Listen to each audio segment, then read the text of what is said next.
Here's what you need to know about first-time homebuyer programs in Mass and Connecticut. March has some changes coming up. So let's start with Massachusetts. Mass Housing, by the way, that's not Mass Housing Partnership. The Mass Housing people actually hate that they capitalize on their good name, but that's besides the point.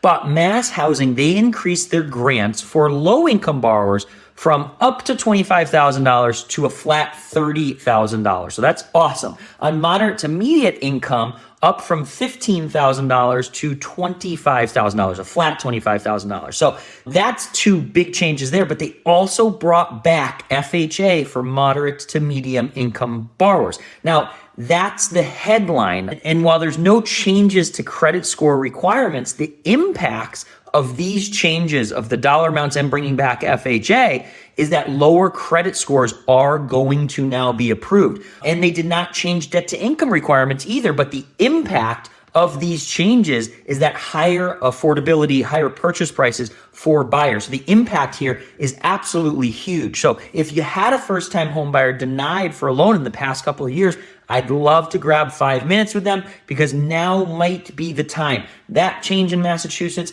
had a huge impact on first-time home buyers. Then on to CHFA. CFHA changes, they're a big nothing burger.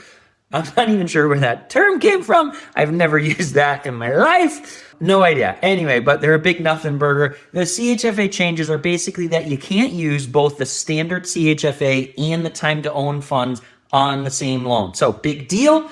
Not really. It sounds like a big deal, but the impact will have very little effect on actual buyers. The standard program, the funds are repayable, and therefore the fact that if we're just using time to own forgivable down payment grant money, it's not really having that big of an impact on buyers. So that's that. Those are the two major updates here for March for first-time home buyers in Massachusetts and Connecticut.